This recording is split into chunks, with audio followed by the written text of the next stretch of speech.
Air Force is sending C-17s on deportation flights. Yeah. It has begun. Yeah. Did you see the Marines getting dropped in the Osprey on the border? I saw the Ospreys, but I didn't see them. Did they parachute or they just no? They They landed. just landed and yeah. Yeah. So this article is 5,400 saying that C-17s and C-130s are going to deport 5,400 people currently detained by CBP. The announcement was done on 22nd January. So man, he ain't messing around. Get after it. Yeah. What do you think of that? What do you think? I've got some opinions, I but mean, if you're legal, you're legal, If yeah, you're not. And I know there's a lot of controversy over that app that people were using to like process faster, but it still wasn't legal. Like yeah, they weren't legally here yet. They just started a process through yeah, this app. So, I mean, they're trying. yeah, I mean, I don't know if this is really it's the thought that counts scenario because anyone could use the app yeah, and like start the process and just be in our country and just disappear. I yeah, mean, it's just obviously I travel a lot and I've got to follow the rules when I go to South America, yeah. and I do. Every time I go through the process, and our country, I believe, if you could fact check this, but I believe we're like in the top 10 of all the countries in the world that have the largest number of people we process legally a year. So it's not like we're not letting people in legally. That's by the millions every year. It looks like your desk is shaking. Is there something you're bouncing? Is your like laptop? Yeah. Oh, okay. Your head's like. So what I'm hearing from you is, yeah, you expect going out the door when you travel abroad, go to a different country, that you know the rules and you abide by the rules so you don't get in trouble. Yeah, And 100%. seems like that would be a fair assumption for anybody traveling from any country to any other country if they're an adult, Yeah. manage their own life. So Yeah. I'm all for this. The deportation of illegal immigrants, especially the violent ones, the ones that are detained for multiple offenses over and over, been here 16 times, 20 times, type of thing. Yeah, Yeah. and then maintain the security. I think it's a good. I think it's a positive. I think you can hear a lot of rhetoric from people talking about how it's inhumane and this and that and the other thing, but the rule of law stands globally and has for a long time that if you're going to cross borders, you better know the rules. You better abide by the rules, man. You don't Yeah. get a No. free pass just because it sucks to be detained and sent back to your country. Lots of things suck. Life is not fair. You play by the rules or you pay the consequences. So that's my opinion on it. I think it's a good thing. Thumbs up from this Yep. guy. Yeah. 100%. I mean, I I didn't read enough about the if you're born here that you get citizenship. It sounds like they're talking about revoking that for people that have already had it and been born here. Yeah, that one's tough to do, like a retroactive revocation of that. Yeah. That's like Yeah, that's kind of messed up. you're changing the rules, you're moving the goalposts. I mean, there's a great argument that the goalposts were in the wrong place. I don't know what the rule says either. I heard a mass media source on a news channel on the evening news say that the uh, that anchor baby, I guess, is a bad loaded term, but that is no longer a thing where if it's an illegal alien and having a baby here, that baby isn't automatically a citizen type of thing. There's going to be another process in place, which is where the goalposts have been shifted, but not retroactively. I hadn't heard that there's going to be a retroactive, you're no longer a citizen type of thing when they were established as a citizen at birth. That one Yeah. gets pretty gray and ugly. I think you can't move the goalposts. I think you can adjust from this point forward where the goalposts are, and that's responsible and the appropriate thing to do, but to go backwards is a rough level Yeah. of action in Yeah, my I think just yeah, like you said, it's a good analogy. Adjust the goalpost and then moving forward. That way it's not encouraging people to come do that yeah. illegally. And that tells everyone that we're looking at the long game, we're looking at the long term. We're not trying to do stuff for a election cycle. We are, our vision is for the long-term health of the republic and not for some votes next runaround, you know. 100%. So Yeah. I think the Air Force getting tagged to use their iron and capability to bolster this is a little, to me, it's like a little bit surprising. I would think that we would just steer the ship at Customs and Border Protection and use the assets. I'm not aware of the assets that they have available to them, but going, hey, we've tagged 5,400 people to get on Air Force airplanes to send them elsewhere is kind of like a little bit of an eyebrow raise for me. Yeah.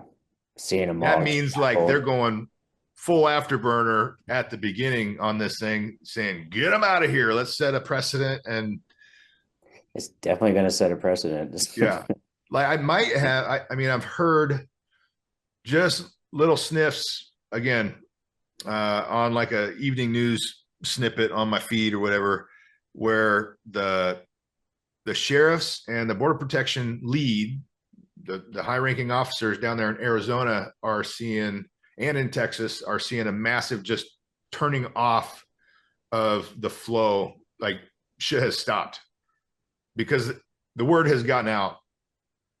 Yeah. So that being the case, and going, almost 6,000 people right off the bat, that's going to be a major change. We'll see what a couple of months bring. Yeah. Um, one of I mean, forever since I've been, I grew up in California. Um, it's always been like, hey, go back to your own country and fix it. And it's like, that's easy to say. And when I was younger, I would say the same thing. Right. But a lot of these countries, there are people trying to fix it. Yeah. And there's a lot going on from our countryside and certain three-letter agencies that like keeping countries in the predicaments that they're in for decades and decades. So it's just a really sticky situation. There is a lot to be fixed. There's a lot of aspects of it that are messed up. The meddling that our establishment has done across the board and globally Yeah. is 100% something that needs to be adjusted. And the blowback, the second, third order effects of things that we've done for decades, um, especially some of the Cold War era thought processes that were just so bad that have permeated Yeah. generations and created terrible international policy that are counterproductive. Yeah. This is we're reaping the benefits of that now. We're seeing, so many countries that are having a hard time, and no small part of that is due to a little bit of meddling by all. Yeah. I It is mean, the standard policy of each country to mess with the adjacent countries and any other country that may be of interest to yeah. shape the situation in their favor. That's natural. That's human nature. It's the way of politics and human beings. So you got to expect it, and you can't vilify yourself or feel like you're doing the wrong thing if you're executing that type of thing, because you've got to. If you Yeah. don't, you're dead. Yeah.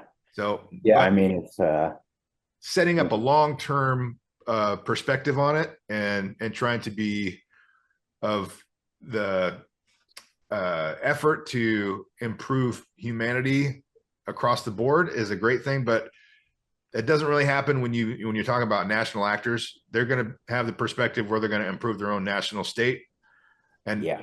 what you hope doesn't happen is that the powerful actors within a state aren't acting for a personal gain, but for overall state gain. And that's the problem I think that we can solve and make things a little better by having a state specific versus a oligarchy or smaller group of people specific motivation.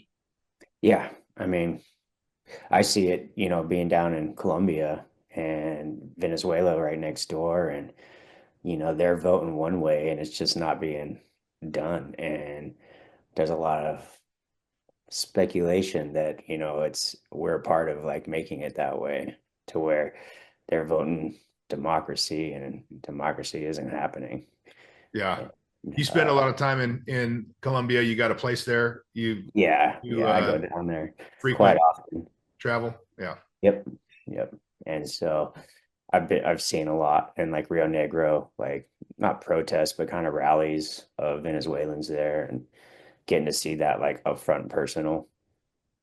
And it's So a the people, the populace, are trying to get more democratic representation in their government and have the policies listen to the will of the people a little bit more.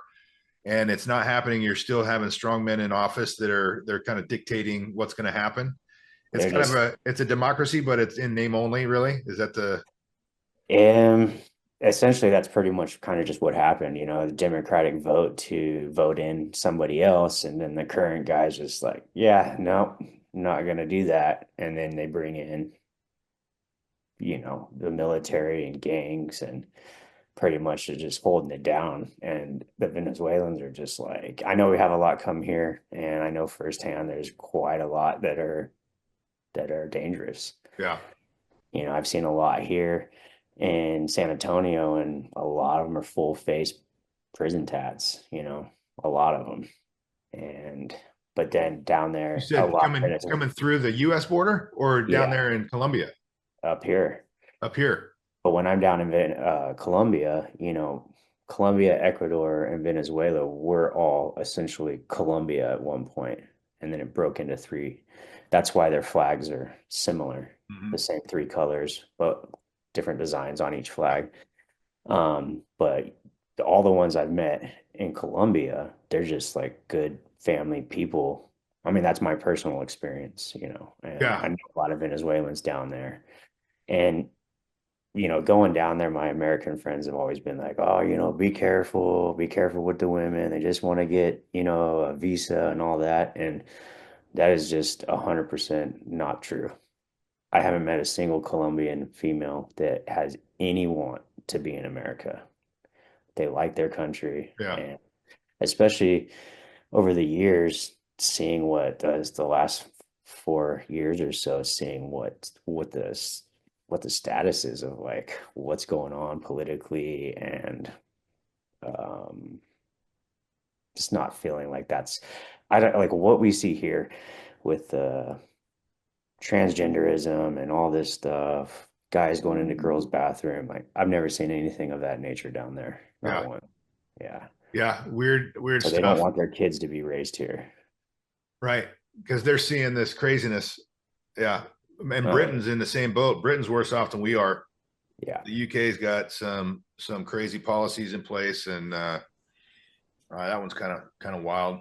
I don't want to really get into that one, but Yeah. Yeah. Yeah. what you're saying is kind of your perspective is based on a lot of travel and getting out there internationally and not being fed the same Yeah. stuff that you get just by being in the United States. You get a sphere of influence just by being in the US. You go Yeah. outside of it, you're like, no, that doesn't really jive. That's not really. And I think of the quote from who's the guy on the public broadcasting system that goes Rick Steves Europe. You've seen that show, Yeah. and he's always like, travel is the antidote to bigotry, and I totally believe that to be true. He's illuminated so many cool things across the globe in his travels. And you mentioned something that resonated with that, where most people are just great family people. Most people, 90% or whatever, some huge percentage of everybody in every country around the world are just trying to live happily with their family in whatever system they were born into. Yeah. And what we hear about for the Russians is the people that make the policy, and we kind of equate that to the whole populace. And Yeah, that's not how it is. And the same thing within Venezuela, the same thing within yeah. all the different countries. Yeah, Yeah. I mean, I know plenty of Russians that are here, and yeah, I just you see what media does to people so quickly.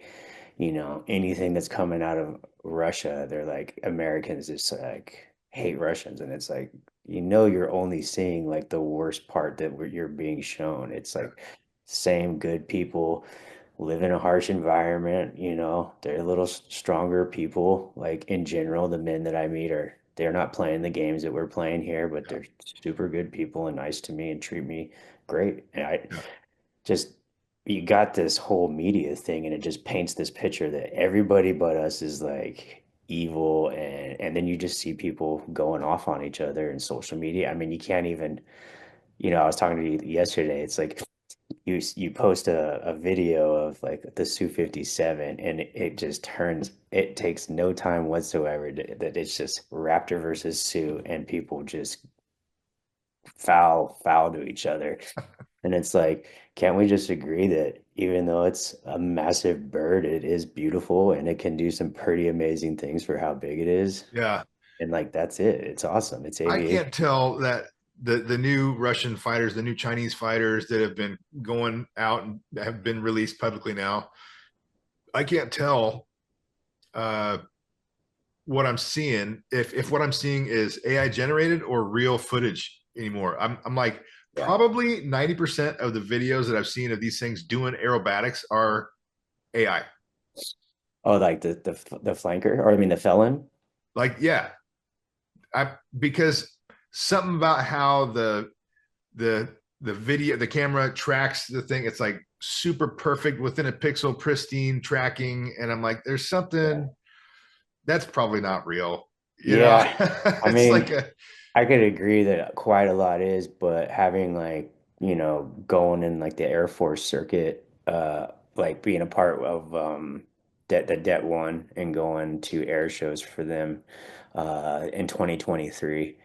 I got to meet a lot of like awesome photographers, Dustin Farrell for one, and when you see they tour around with the Raptor demo team, I'm sure they've got great tracking software and and stuff that it's makes it look like that.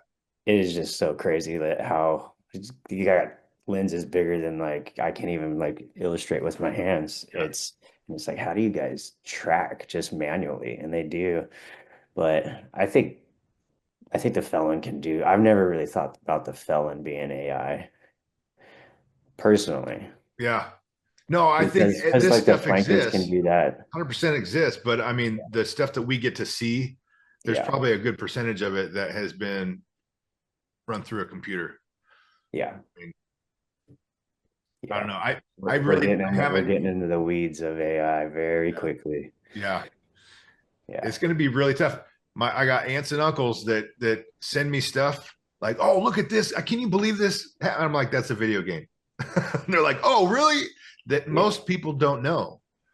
Yeah, and They they assume it's love to real. say like, "Oh, I'm surprised everybody doesn't realize this is just DCS." Like I was like, "Yeah, we know it's a game, but yeah, some people don't." Yeah, a lot of people don't. I mean, Yeah, yeah, and if you're it's not in the circle of aviation, yeah, you don't that know, you wouldn't have a clue.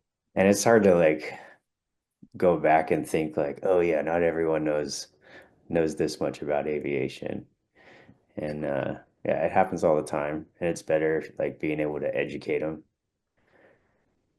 Let's see here. Did you have a couple topics? I want to look at one or two more topics on the weekly rundown here.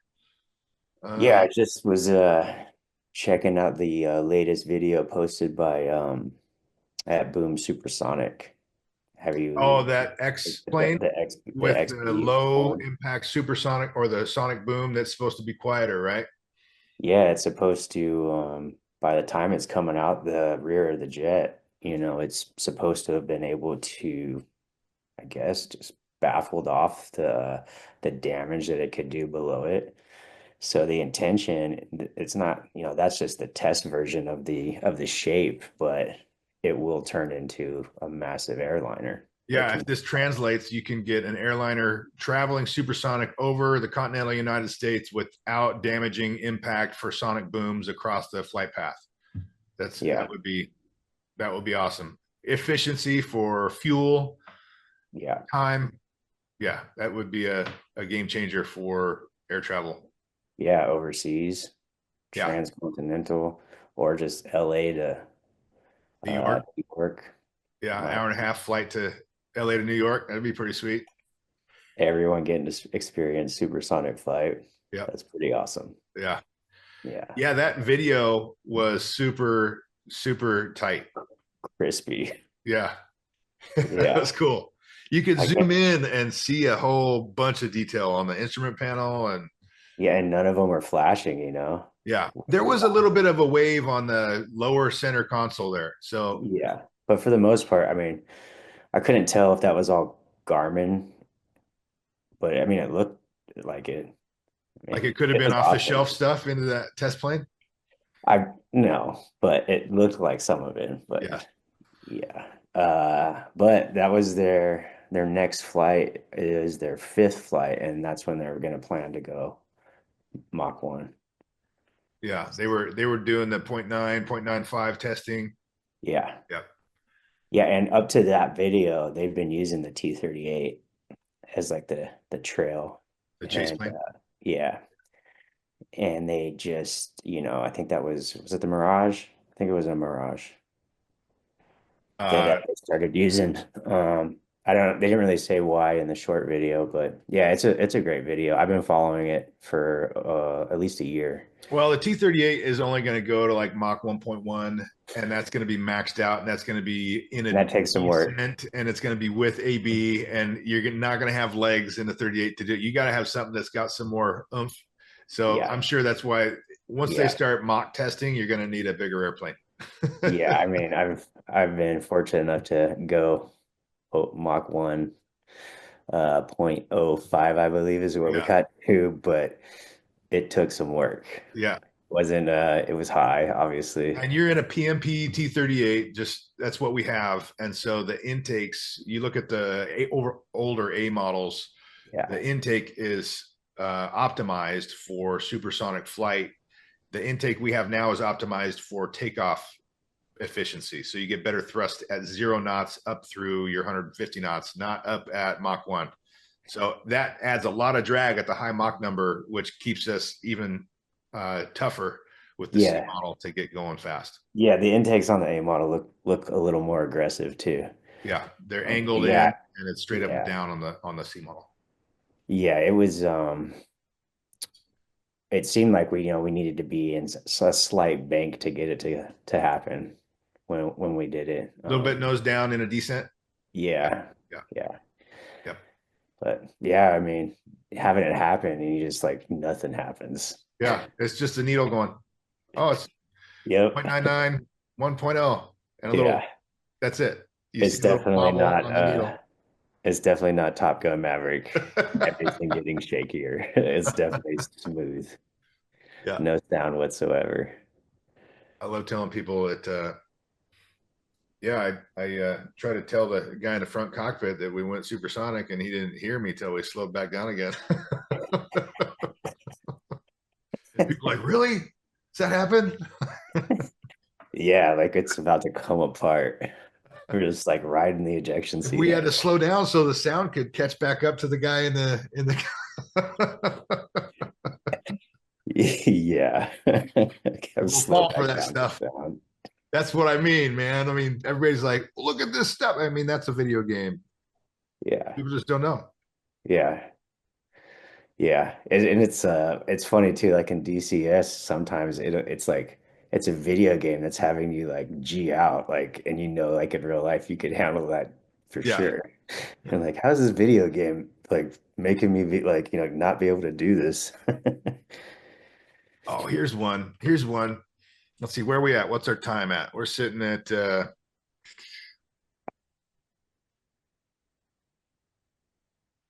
Come on. Where's my number? I think we started recording somewhere around like 140 maybe or 145.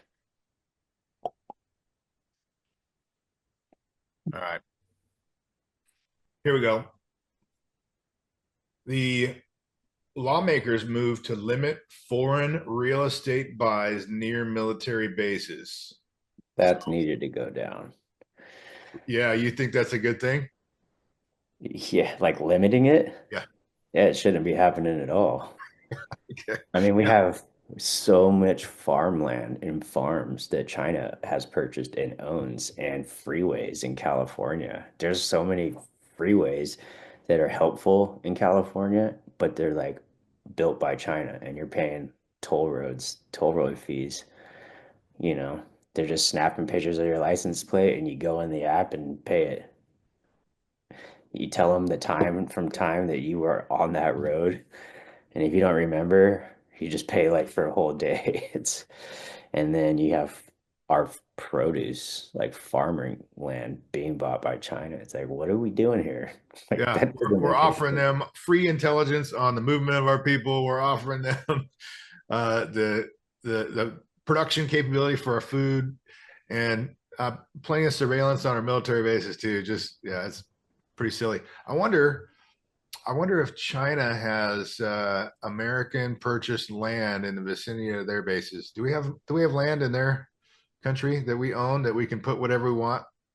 I wonder if Like we've got an equivalent. embassies, Yeah, I wonder if there's a U.S. owned soil with U.S. stuff in China next to their big bases. I wonder. Probably not. Probably probably not. They don't, they're not, they're in the business of multi-generational like infiltration and just watching what we're not. The doing. long game.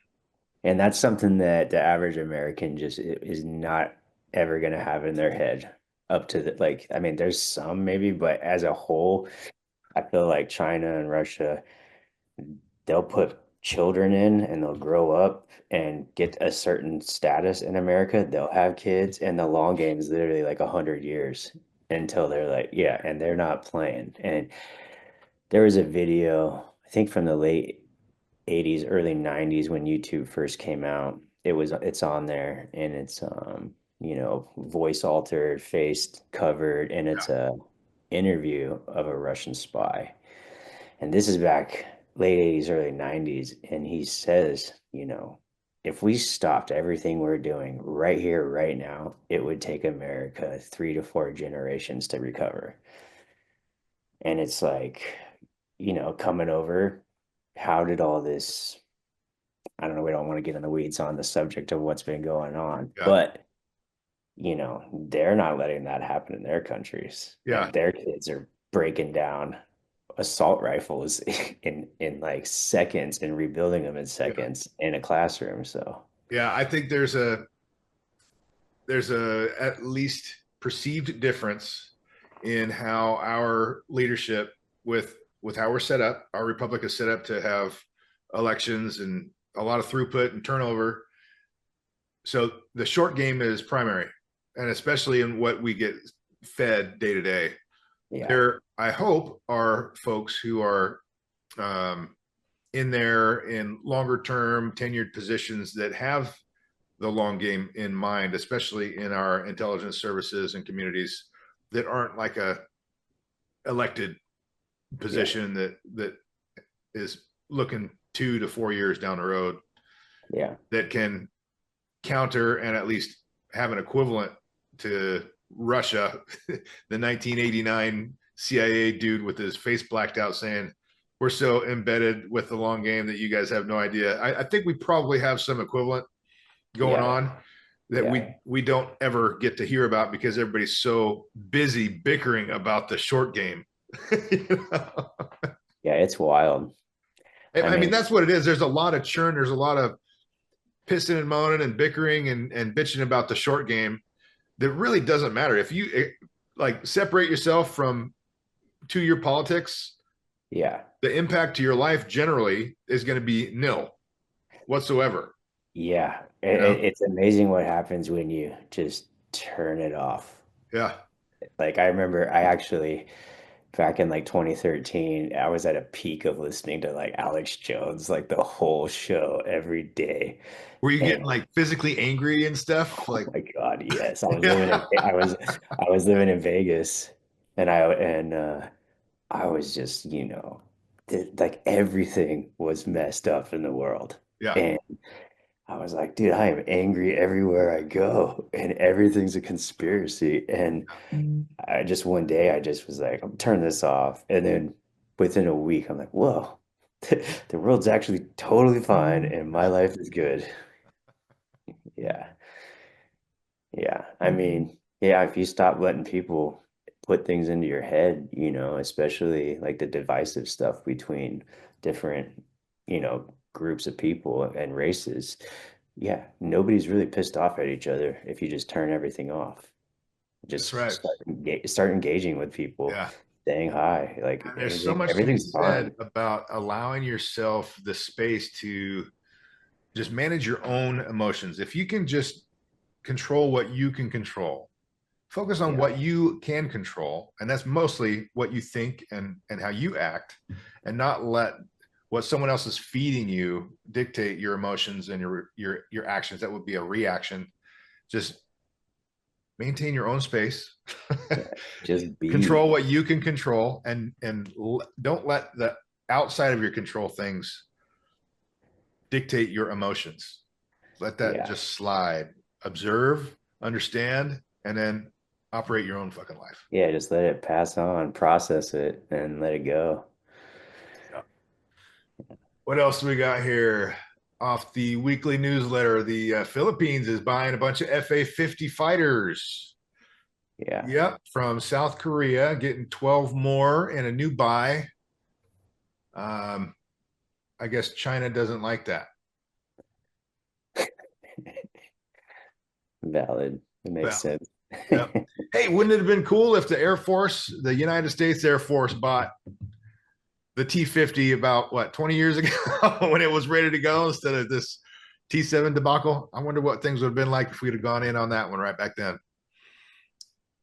We might have a whole different picture of pilot training right now. Yeah. I mean, it is crazy how long the T-38 has been in service. Yeah, dude, I'm almost 47 years old. I went through undergraduate pilot training in 2003, and when I was going through pilot training, they're like, "Well, we should have a Oh, T-38 trainer replacement in 5 years." oh no. Fielded was what they said. When I was going through undergraduate pilot training, the T-38 was old then, and I'm retired. So they really would have been well within their rights as an Air Force to buy the T-50 in 2000. I think it was 2007, 2006, 7, 8 time frame when that thing was kind of being considered, and would have been good. Yeah, It might have been great. I don't know. I think it could have been great. Yeah, Yeah, and that's like a lot of people say that with that airframe. yeah, What are we doing? Now we're not going to get it for so much longer. yeah, We talked about it on the phone last night, but just for like the listeners, the T7 has just been pushed back another couple years. yeah. Um, but the trade-off was that Randolph gets some working ones, so people Yeah, can so I start. think the understanding that I have of it was there was a media post, there was a news article that was released that said the T7 has been delayed yet another year for the production model. Talking to some folks here that are in the know on Friday, um, it's a little bit misleading on the headline, as you would expect. Yep. The real data is slightly different than the headline read, where the change is that we are increasing the uh, the timeliness. So sooner, we're getting 4 test airplanes sooner. So Yeah. that's bolstered the test influx of Yeah. iron and reduced the operational iron, or set that operational delivery back by 1 year for the first operational delivery. Yeah. but it increases. They're finding that they need more iron for testing to get our Yeah. envelopes established and our uh, maintenance and training products developed. They've got to get more testing done to be able to produce that stuff. So that's been the effort of the Air Force, is to bolster and quicken the pace of the testing so that we can really get after it. Yeah. Back in the day when it was World War II, when we're getting a new design every month, we're getting new airplanes produced from design to production in 6 to 9 months at a time, or less than a year to get this done. Um, those days are over, and you would be crushed as a company, and you would never recover if you went from proposal to design to production. And after the production, you found that, had you tested, you wouldn't have wings falling off or something like that. You just, in this day and age, you can't do that. That's not an excuse for how poorly our acquisition projects are operating, It's but so we do bad. have many more constraints, not even to mention the political and other money restrictions that are happening because of laws, rules, regulations, and all that stuff. Yeah, we need to get into making things happen, and it's not in a contractor's best interest to do things fast. Right. Even at the small level of how things are done, let's say here with our VR flight simulator contractors, Yep. just in my experience, some of the companies that have tried to win contracts to do my job um, had a year to produce a proof of concept and to do exactly what I'm already doing by myself. And they ended up just, you know, getting a hold of my videos and presenting it as their own and were caught. And so Yeah. it's just like it just seems like it's not really they're not about the mission. They're like, how do we maintain just getting paid year after year and drag our feet through the whole process? Yeah. And I Yeah. think that's the reality, man. And being in high school and starting out at the Air Force Academy, I was super idealistic, naive idealist. Thought that everybody was out for the long game for America, and it's just that's not the case. You got to have rules in place. You got to have Yeah. um, a perspective of the people that manage this stuff at the Air Force level that are able to cut through the people that are out for the buck and not for the long term health of the United States or the combat power of the U.S. Yeah. So that's a tough thing to do. It's a real tough thing to do, but it's necessary. And that seems to be in tension with the Doge. Like, we're trying to remove regulation and get rid of red tape, but you got to have a little bit of that so people aren't taking advantage of you and screwing you over. So Yeah. you got to do this smartly. I think there is a bunch of bloat as far as regulations go and things that hamstring us and make it uh, Yeah. very inefficient and create fraud, waste, and abuse of our finances. Yeah. I mean, It's a tough balance. You need smart people yeah. working very hard and making really bold action to get anything better out of our system than we've got right now. Yeah. There's a lot. There's a lot. And I think people have an idea about some of it, but so, like there's just things that are just out of control that you see every day, and you're just like, Yeah. really? And We so, do we really need to replace monitors? yeah, Really? 'Cause they're do out we of need warranty? computers again? Like just because it's out of warranty, like come on. We're gonna let them sit in a closet for 10 years till someone finally gets rid of them. The amount of equipment that I've seen just get wasted in the Yeah, in this system. it's It's horrible. It's like there's so many people, like a whole school could have all new these things for free, Like we could just give it to them, but we yeah, can't. Yeah, it's interesting seeing like the pluses and minuses of GSs, um, and then the pluses and minuses of contracting. If you get it, I mean, like that's why I made Flux Mechanics able to do contracting because there's so much I can do by myself, and I'm not even trying to make a bunch of money. Like I want to undercut these big blow companies that are just getting nothing done. That's the purpose of why I wanted to do it. yeah.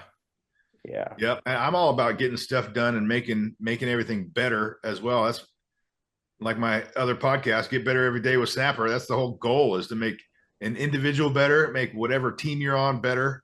Every Yeah, single day, you find a way to improve it. yeah, And that's, you don't find that. I mean, I'm a GS yeah, pilot for the Air Force, and I'm doing stuff that is completely separate than my description, my position description, because I think that it needs to happen. It's yeah, connected to being an instructor. I'm making the whole enterprise of instructing a better thing by doing all this stuff. But if yeah. I were what you're talking about, the typical I'm here for the money government service employee, it would be like, oh, sorry, can't do that. Not in my position description. Got to go. See ya. Yeah, there's so much that I've done that like if I wasn't doing it outside of my lane, I would be sitting there for like a year and a half, like just and from what I hear from officers, it's one of the things they don't like about GS is just they could just be sitting there just 10 years from retire and just waiting to retire. If someone doesn't give them something to do, they don't. I Yeah. just, how can you live your life just doing nothing and sitting in an office under fluorescent? I don't I'm know. not, I got to move. I got to be doing stuff. yeah, I'm like, yeah, that's just who I am. And yeah. maybe it's rare, maybe it's not. I don't know. But I think I'm you like, and I are this is both the same way. my one shot. This is my human experience. Yeah, Like, man. I'm This is not the one life spending I it. got. You got to move it. Yeah, I gotta keep moving. And yeah, so I mean, to even touch on that, I'm trying to wrap up a couple projects so, I can feel like I'm 100% good with what I've done here and then move on. Yeah. You Yep. Maybe when the T7 gets closer, I come back and help make training with that. I mean, that's been talked about, but at most right now, I could just go out to Edwards and, to not interfere with like training, but just be there when a new test class comes through and get some exterior inspections over the rails, startups, because I know for a fact what Boeing has ready to deliver, and it's PDFs. That's about it. So that's not good. I mean, Yeah. I've flown in did you at the last te Great Texas Air Show, or wait, I think you were in Vegas at the time maybe, but they brought their Boeing sim, the two-seaters, T7. Were you here for that? Yeah. I did see that. Yeah. No, maybe I saw that. I did sit in the T7 sim. Yeah. I don't remember where I was. It may have been when I was at Blue Air Training at the AFA conference. It may have been before I retired in 2020 at the AFA conference. I'm not sure. Was it the mobile one that has Yeah, like the air conditioned room with the two seats? yeah. Yeah. Yeah. What'd you think of it? It was very incomplete, but it looked like it was going to be super slick. Yeah, the one But that they had at the not this one, but like 3.5 years ago, 4 years ago, Great Texas Air Show, they had it there, and they let the cheetahs and the DVEs get like slotted out time, and I got to get in it and fly it, and it's pretty awesome. yeah, I think the visibility, the ease of landing and flying it, uh, the the human factors, the human machine interface is going to be a big step up. The Yeah, T-38 is a bear. It's rough. You got real thin margins to land it. Super dangerous. Killed a lot of people. I think the T-7 is going to be way safer there. There's yeah, just, I mean, that is the big, bright, shining number one thing that I look forward to. If I'm going to still be flying another 3 or 4 years, if one shows up here, maybe I'll get to fly one. I don't know, but the ease of landing and the amount of time we can take back from the training process, where we spend so much time trying to get a person proficient in landing and not killing people in a T-38 specifically, we can give that time back to teaching tactics and other things, or introduction to the next step of how it is going to be to be a good fighter pilot or a good bomber pilot. Where yeah, right now we're just, a lot of time is spent keeping them from crashing a T-38. So yeah. And that the feedback I hear from other, retired Air Force, Navy guys that have flown T-38s for the Guard, they're just like, yeah, it's a jet. It's not a T6, but it's definitely not like a real fighter jet. And so it's just like really, I mean, introduction to what a jet is and moving fast. Yeah. It's nothing like a Viper. Yeah.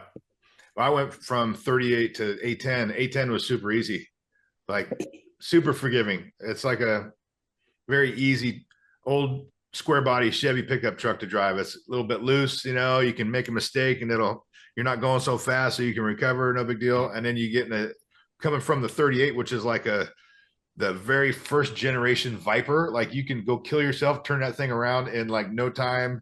It's just Yeah, way too powerful or too yeah, sketchy for an unskilled yeah, uh, driver to manage. Yeah, that's the analogy I give is like the T-38 being that first generation Viper, and yeah. the V10 super overpowered rear wheel drive car, and then Yeah. the A10's like the old square body Chevy. It's just the Do you think like, because I've heard, talking to, a couple of the other hog drivers, and they're just like, that's highly task saturated, and there's different systems from different decades in the hog. So would you say like it being a lot slower, like would help with that? Oh, I think when I'm giving that analogy, I'm just talking about the aerodynamic Yeah, properties and how the stick and throttle flying is with the 38 versus the A10. When you start talking about workload and the amount of data flow through, yeah, T-38 is a joke. It's like yeah, nothing's yeah, happening. All you're doing is yeah, flying it. That's it. yeah, yeah, The A10, I flew combat missions in the A10 from 2004 through 2014, 10-year span, A yeah, model through C plus model. So um, the amount of data coming through, especially in 2014, is immense. You've got dozens of systems that are the offensive, defensive, sensor, communication, all of that stuff is on top of what's already happened in the T-38 over there. Yeah, it's moving a little bit slower. It doesn't have a great autopilot. It's got a very rudimentary autopilot that yeah, can get you in trouble. Um, but yeah, the workload is immense, and so your challenge in flying a T-38 well is very thin margins in pitch and power and that type of thing. The hands. The T-30, the A-10 is forgiving with the hands, but you've got to have brain work and steps and checklists and training and dedication to knowing your craft to be able yeah, to yeah, manage those systems and that information flow so you don't get bogged down and confused. yeah, and not to mention you're supporting troops and And the the cost of failure battles. is death. Yeah. Yeah, the battle space is changing, winds changing, people are popping smoke, letting you know where they are, and yeah, if you could lose, it's a lot. I imagine it's a ton Yeah. going on, being that close to the ground and making sure you're not shooting on one side of smoke or the other, That's and exactly like a story I gave in the for the court. podcast, the Combat Story podcast with Ryan Fugit. Maybe we'll put a link in the description here. But yeah, I talk about one of my troops in contact stories where my wingman had a malfunction, had to go away, and I'm doing exactly what you're talking about as Singleton out in Yeah. Afghanistan. So yeah, we'll hook that up for the viewers if you're still watching and want to check it out. There you go. Yeah. Hey, let's wrap it up, dude. Where I think we're pushing an hour. And Okay. anything else you wanted to bring up and talk to that you had a note on or anything? No, that's cool. Yeah. Let's save All it for right. the next one. Next Yeah, Sunday. I'm gonna do a recap and or not a recap, but review the thing that I liked that we talked about the most. And I think it was when you brought up how people should be positive, and it was something about humanity. It was what was it that you said? There Was was it a right before I started talking about Alex Jones that, people all over the world and what we're being projected through like media is like it's not how they are, and they're yeah, all people are happy and just living like a family in my travels, and all you got to do is just go outside, turn off the noise, and just kind of what you're saying, just let it pass your space, and like people in general are all happy, and you just got to, say hi, Good stuff, man. start Yep. talking to them. Yeah. Across the globe, everybody's thinking the same thing, wanting to live a good life. Yep. And all they're seeing is this media that's saying 100% different, and it's pitting us against each other. And that's just, you got to go out there, you got to travel, Yep. you got to see what the world's really like, the people, because when when I started going to Colombia, people were like, do not go down there by yourself. It's dangerous. And I was like, all right, well, I'm doing it. And the first thing I did was go out by myself without knowing any Spanish at the time. It only took me like 30 minutes before I already had a group of Colombians just hanging out with them. And now they're some of the best friends I have in the world. And all I can say is like it is not narcos down there. Not at all, Yep. anywhere you go in the world. I mean, I used to live in downtown LA, 7th and Broadway, to like 2 blocks from Skid Row. And I've walked through that area and said what's up to people and never at 3 a.m. and never felt any danger whatsoever. I think the way you present yourself to the world makes a big difference. Yep. Yeah. That's awesome, dude. All right. Well, we're going to sign out. We'll All see right. everybody next time. Good chatting with you, brother.